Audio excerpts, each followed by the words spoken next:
Salam əziz dostlar, hər vaxtınız xeyirli olsun. Bugün 4 iyun 2026-cı il.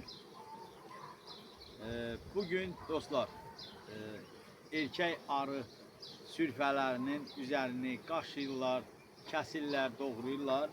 Bununla bir balaca sizə məlumat çatdırmaq istəyirəm. Hələ aprel ayında, may ayında mənə tez-tez suallar verirlər ki, bəs erkək arı sürfələrinin üzərini qaşımaq lazımdırmı, kəsmək lazımdırmı? Güya ki, erkək arılar çoxlu bal sərf edir. Bax, ona görə məlumatı olmayan gənc arıçılar biraz düzgün yanaşmırlar dostlar. Baxın, biz də öz vaxtımızda əvvəllər biz də bax belə sərflər etmişik. Yəni saatlarla vaxtımızı sərf etmişik ki, erkək sürfələrinin tələf etmişik ki, güya ki bu erkək arı çıxacaq, kütləvi bal sərf eləyəcək, güya ki arı ailəsinə ziyan gələcək. Bu dövrdə bizə yanlış məlumatlar çatdırırlar.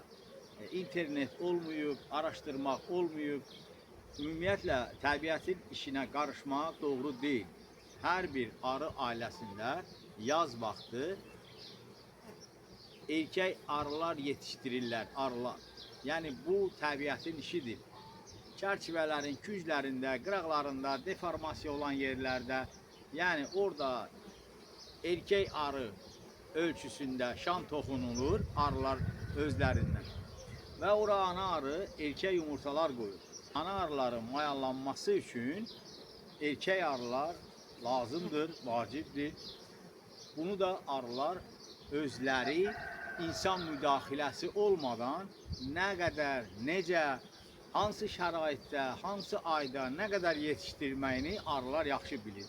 Bunları kəsib, doğramaqla heç bir şey əldə eləməyəcəksiniz. Mən illərdir ki, ana arı yetişdirirəm. Baxın, ana arı yetişdirmək üçün də biz damazlıq ailələrdən, yəni ən yaxşı inkişaf etmiş ailələrdən erkək arılar yetişdiririk. Kütləvi halda.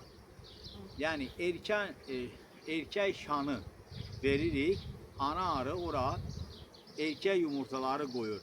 Düzdür, erkək arı sürfələrini yetişdirmək üçün arı çoxlu bal sərf edir, çoxlu arı südü sərf edir.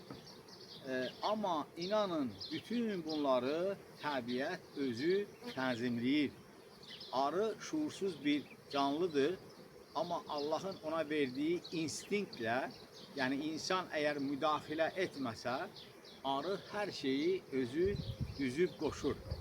Amma biz arıçılar çalışırıq, həmişə müdaxilələr edək, hər şeyi korlayırıq. Baxın dostlar, bu erkək arı sürfələrini kəsib, qaşımaq, doğramaqla həm öz vaxtınızı sərf edirsiniz, həm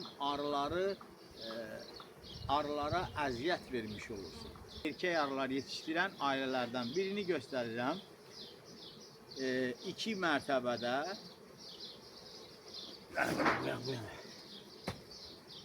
2 mərtəbədə 20 çərçivəlik 30'luq çərçivələrlə bir arı ailəsidir. Hətta bu arı ailəsi bir neçə həftə öncə beçəyə meyilləndi, yəni beçəyə çıxdı. Nə üçün beçəyə çıxdı? Yəni bu 3 mərtəbəni də qaldıra bilərdi.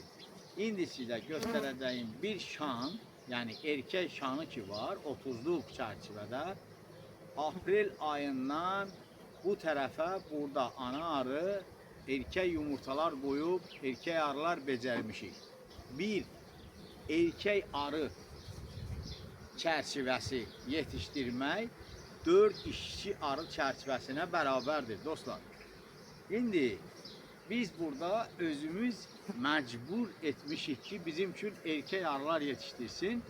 İndi bu ailənin də balını sizə göstərərəm.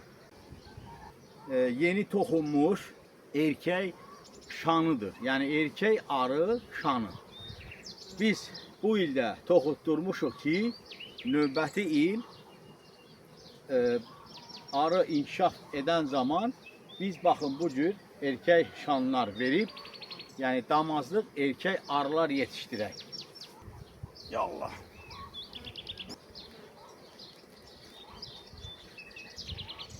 Qarışqa turşusu istifadə etmişdik bir neçə dəfə bu arı ailələrinə. Çünki erkek arı yetişdirildikdə varroanın daha yaxşı artmasına səbəb ola bilir. Buna görə də biz formik, yəni qarışqa turşusundan istifadə etmişik. Yeri gəlmişkən qoy bir şeyi də çatdırım. Gəlir zamanı istər qarışqa turşusu olsun, istər quzu qulağı turşusu olsun, istifadə etmək olar. Bu turşuların bala və arı məhsullarına heç bir çöküntüsü yoxdur. Çünki balın tərkibində də müxtəlif turşular var dostlar. Odur ki, hava şəraitinə uyğun istifadə etmək olar.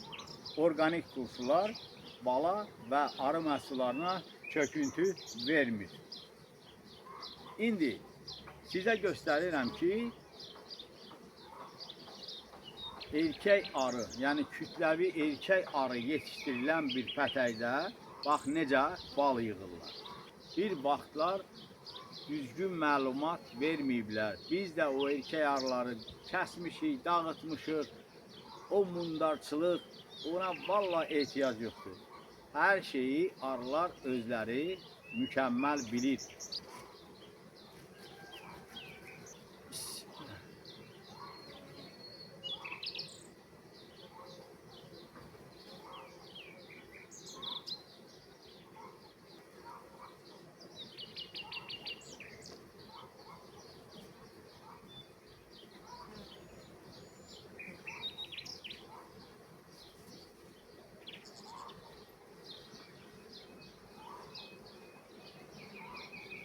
Baxın.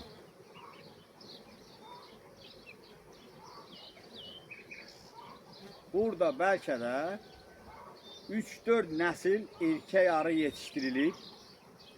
Bu da bunların balı.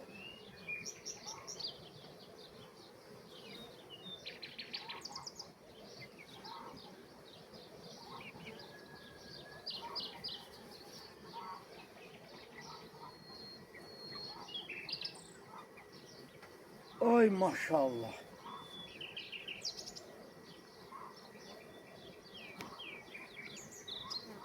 Erkek arıların olması arılara heç bir ziyan gətirmir. Əksinə biraz da çox bal yığmağına səbəb olur dostlar.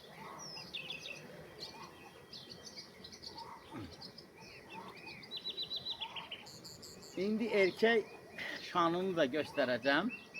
Artık burada bütün sürfələr çıxıb.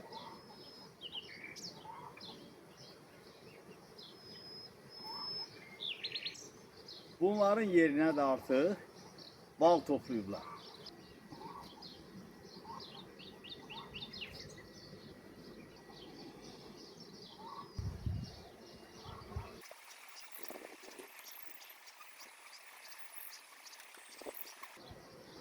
Odur ki, təbiətin əksinə getmək lazım deyil.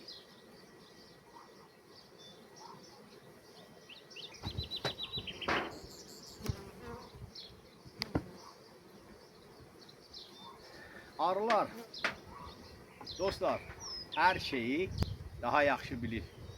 Sadəcə həddindən artıq, yəni artıq müdaxilələr arılara yalnız ziyan gətirir.